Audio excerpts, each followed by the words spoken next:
quisermos que o nosso casamento seja próspero. E Paulo fala também sobre o amor, né? E a gente vê que amar não é necessariamente gostar. A Bíblia fala, por exemplo, que a gente deve amar os nossos inimigos. E para amar os nossos inimigos, a gente sabe que a gente muitas vezes não gosta dele. Mas a Bíblia fala, o Senhor fala que nós devemos amar os nossos inimigos. Então, a gente gostar de alguém é diferente da gente amar alguém. Por exemplo, todos aqui, ou a maioria aqui, gosta de chocolate, mas a maioria não ama o chocolate. Por que a gente gosta do chocolate? Porque o chocolate, ele traz um bem-estar para nós. Ele é agradável ao nosso paladar, ele é cheiroso. Por isso, muitas vezes, a gente gosta do chocolate, mas a gente não ama o chocolate. Ah, não, mas eu amo chocolate. E se eu te der um chocolate estragado, você vai comer? Não, é porque você gosta, você não ama. Porque se você amar o chocolate, você vai comê-lo mesmo estando estragado. Mesmo ele te dando desgosto, mesmo ele não trazendo prazer para você. É como um filho, que muitas vezes alguém tem, que está trazendo muito desgosto para aquela pessoa.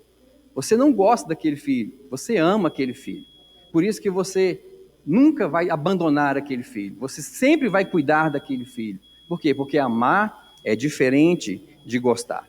Quando a gente ama, a gente mesmo passando por momentos de desgosto, a gente vai aprender a estar com aquela pessoa. E no casamento é assim. No casamento haverá momentos de desgosto. Mas por isso que é preciso que nós possamos não só gostar um do outro, mas que possamos amar um ao outro. Possamos amar o nosso cônjuge, a nossa esposa ou o nosso marido. A maneira como você reage no seu relacionamento mostra se você está pronto para casar ou não.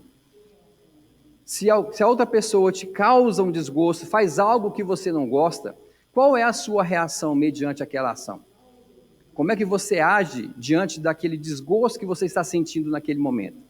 Isso vai mostrar se você apenas gosta daquela pessoa ou se você de fato ama aquela pessoa. E se de fato você amar aquela pessoa, então você está pronto para se casar com ela. E quando a gente ama de verdade. A gente não vê os defeitos, a gente não vê os problemas, a gente se dá, se sacrifica, porque o verdadeiro amor, ele é sacrificial. O verdadeiro amor, ele não busca os seus próprios interesses. Então, quando a gente casa com alguém que a gente gosta, na verdade, a gente está buscando o prazer para nós mesmos. Quando a gente casa com alguém que a gente apenas gosta, nós estamos apenas satisfazendo a nós mesmos. Mas quando a gente casa com alguém que a gente ama, a gente está procurando trazer alegria para aquela pessoa e não para nós. Então, quando casamos com alguém que a gente gosta, estamos apenas atrás do nosso direito de ser feliz. Mas quando casamos com alguém que a gente ama, estamos atrás do dever de fazer o outro feliz. Por isso a Bíblia diz que Deus ele não gostou da igreja, mas Deus amou o mundo inteiro. Quando Deus ama, ele ama de verdade. Deus amou a todos. Mesmo nós dando desgosto para ele, ele se sacrificou por nós. E assim tem que ser dentro de um casamento. Os dois, tanto o Marcos quanto a Joyce, precisarão amar um ao outro. E cada casal que está aqui também, precisarão, para ter um casamento feliz, amar um ao outro, se sujeitar um ao outro, se sacrificar um pelo outro. Para ser feliz? Não, para fazer o outro feliz. Essa é a essência do casamento. Em Efésios 5:25 diz assim: maridos, amem suas mulheres, assim como Cristo amou a igreja e entregou-se a si mesmo por ela, para santificá-la. Olha que interessante. Cristo, ele amou tanto a igreja que ele se sacrificou por ela para santificá-la. O que é santificá-la? Separá-la. Tirar a igreja do mundo. Tirar a igreja das coisas profanas. Foi para isso que Cristo amou a igreja, para nos separar, para nos santificar. Assim também deve ser dentro de um casamento. Dentro de um casamento também deve haver correções. No momento em que o Marcos errar, a Joyce também tem que estar pronta para trazer uma correção para ele. No momento em que a Joyce errar, o Marcos também tem que estar pronto para trazer uma correção para ela. Para quê? Para santificar um ao outro. Para que eles possam a cada vez mais estar mais próximos do nosso Senhor Jesus Cristo. Então, se o marido vir que a esposa está errando, ele precisa corrigi-la. Se a esposa vir que o marido está errando, ela precisa corrigi-lo. Isso é necessário dentro de um casamento. Muitas vezes nós vemos o marido ou a esposa não estando nem aí para o que o outro está fazendo de errado. Mas Cristo não nos ensinou assim. Cristo nos ensinou a corrigirmos uns aos outros. Aquele marido que diz, mas a minha mulher é uma pedra no meu sapato. Amém. Por ela ser assim. Porque ela está trazendo santificação, correção para a sua vida.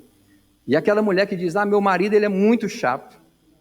Meu marido ele gosta de tudo certinho, ele é muito certinho com as coisas. Amém por esse marido ser assim. Ele está trazendo santificação para a sua vida. Então, é muito claro o que o Senhor quer em um casamento. Que os dois sejam um só. Então, quando você vir que o outro não está fazendo algo de acordo com a palavra, é necessário trazer correção. Meu bem, você não está orando mais. O que está acontecendo com você? Meu bem, não estou te vendo mais lendo a Bíblia. O que está acontecendo com você? Meu bem, você não está buscando mais a Deus. O que está acontecendo com você? Então é necessário esses tipos de correções. Por quê? Isso mostra que estamos preocupados com a santificação do outro. Estamos preocupados com a salvação do outro. Estamos preocupados com a eternidade do outro também. Então, eu digo para todos que estão aqui, se preocupe com a santificação do seu cônjuge. Traga correção para ele, traga correção para ela. A Bíblia fala em Efésios 5:26 que Cristo ele santifica a igreja mediante a sua palavra. O problema é que a gente quer corrigir o outro brigando. A gente quer corrigir o outro xingando, esbofeteando, dando murro nas coisas. E não é assim que Cristo nos ensinou. Ele corrige a sua igreja mediante a sua palavra. É conversando que as coisas se acertam. É conversando que a gente chega num denominador comum. Em Efésios 5:27 ainda diz assim, para quê? Para apresentá-la a si mesmo, como igreja gloriosa, sem mancha, nem ruga ou coisa semelhante. Olha só, Cristo ele santifica a igreja para apresentá-la a si mesmo, como igreja sem mancha, sem ruga, gloriosa ou coisa semelhante. Então, se preocupe em apresentar o seu marido, se preocupe em apresentar a sua esposa para o verdadeiro noivo, para Jesus. Ele sim é o nosso verdadeiro noivo. Então o marido tem que cuidar da esposa, assim como a esposa também deve cuidar do seu marido. E em Efésios 5:31 diz assim, por essa razão o homem deixará pai e mãe e se unirá à sua esposa e os dois se tornarão uma só carne. Ou seja, os dois serão um. Aqui não está falando que os dois continuarão a ser dois, mas que os dois serão apenas um. Em Gênesis 3:1 diz assim, Deus fala assim, façamos o homem à nossa imagem e à nossa semelhança. A gente sabe, a gente crê na Trindade, crê em Deus Pai, crê em Deus Filho e no Espírito Santo. E por isso, eles, os três, são um. A Trindade é isso, são três em um. E quando é que Deus foi fazer o homem, o que ele disse? Façamos. Foram os três. A unidade. O segredo de um casamento, onde os dois agora são um, é que os dois devem fazer juntos. Os dois devem decidir juntos. Se você quer ter Deus naquele negócio, se você quer ter Deus nas suas decisões, faça junto. Nunca um apenas decidindo as coisas, mas converse, chegue a um acordo, chegue a um denominador comum. A Bíblia diz assim, como andarão dois juntos se não houver acordo? Então é preciso que os dois sejam um em todas as suas decisões. Deus não disse assim, olha, eu vou fazer o homem à minha imagem e semelhança. Deus não falou, eu vou fazer. Ele falou, façamos. Sabe qual que é o problema, irmão? Tanto do homem quanto da mulher, é porque muitas vezes eles querem fazer as coisas sozinhos, sem consultar, sem conversar com o outro. Todas as decisões devem ser tomadas de comum acordo. Jesus disse, onde houver 2 ou 3 reunidos em meu nome, ali estou eu. Então, onde houver 2 ou 3 reunidos no nome dele, ele vai estar no negócio. Então, quero dizer para o Marcos, para a Joyce, que todas as decisões que vocês forem tomar, conversem. Nunca pensem individualmente. Sabe por que muitas coisas dão errado nas nossas vidas, irmãos? Porque dizemos, eu vou fazer, e não façamos. Se você quiser Deus em todas as suas decisões, tome as decisões de comum acordo. O inferno, ele sabe o poder que tem uma concordância. Satanás sabe o poder que tem na concordância entre o marido e a mulher. Em Mateus 19,6 diz assim, o que Deus uniu, não separe o homem. Então, quando 1 ou 2 diz, eu, ou meu, você está separando aquilo que Deus uniu. Então, no momento, dentro de um casamento, que você fala eu ou é meu, você está separando aquilo que Deus uniu. Porque Deus disse, os 2 serão um. E o problema, irmãos, é que muitas vezes nós não falamos nós ou nosso, mas sim eu ou meu. Isso é meu, isso é dele. Isso é meu, isso é dela. Está errado. Os 2 serão uma só carne. Um casamento tem tudo para acabar. Tudo para acabar. Quando dentro da casa existem 2 eus e não um nós. Então que nós possamos, em todo o tempo, sermos um. Deus nos fez para sermos nós e não eu. Amém? Marcos Gonçalves, de Araújo. Que penhor você oferece a Joyce Pereira Manso de Araújo como prova do seu amor? As alianças. Que entrem, então, as alianças. Essas alianças são a prova de o amor de Marcos para com Joyce e de Joyce para com Marcos. Vamos à leitura dos votos. Marcos Gonçalves de Araújo. Está disposto a prometer diante de Deus e de todos aqui presentes a receber Joyce Pereira Manso de Araújo como sua legítima esposa, para viver com ela, segundo o que foi ordenado por Deus. Promete amá-la, honrá-la, consolá-la, conservá-la, tanto na saúde como na enfermidade, na prosperidade, quanto em seus sofrimentos, e te conservares exclusivamente para ela, enquanto ambos viverem? Sim.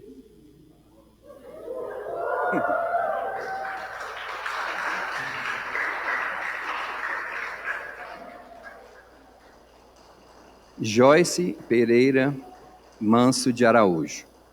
Está disposta a prometer diante de Deus e de todos aqui presentes a receber Marcos Gonçalves de Araújo como seu legítimo esposo, para viver com ele segundo o que foi ordenado por Deus? Promete amá-lo, honrá-lo, consolá-lo, conservá-lo, tanto na saúde quanto na enfermidade, na prosperidade como em seus sofrimentos, e te conservares exclusivamente para ele, enquanto ambos viverem? Sim.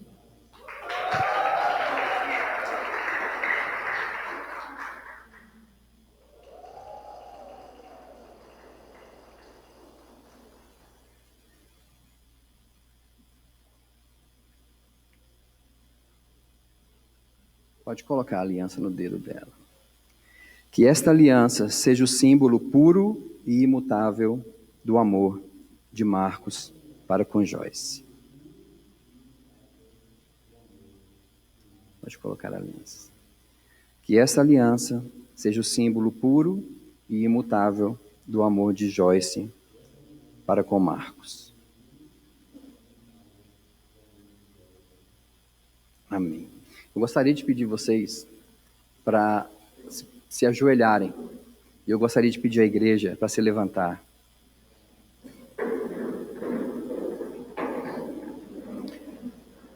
Eu quero que todos estendam as mãos em direção a eles, para nós estarmos abençoando grandemente esse casamento. Quero que você ore de todo o seu coração, de toda a sua alma, de todo o teu entendimento, para que Deus esteja sempre na vida desse casal. Amém? Pai, nós abençoamos a vida do Marcos e da Joyce. Abençoamos o casamento dos teus filhos. Abençoamos, ó Deus, esta união. Tua palavra diz que se nós ligarmos na terra, terá sido ligado no céu. E na tua igreja, nesse momento, ora e abençoa esse casamento para a honra do teu nome. Em nome do Pai, do Filho e do Espírito Santo, nós abençoamos a vida do Marcos e da Joyce. Amém e amém. Podem ficar em pé.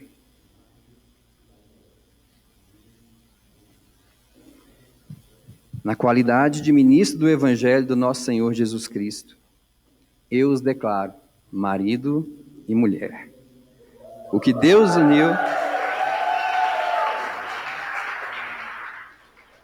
que Deus uniu, não separe o homem. Pode beijar a noiva.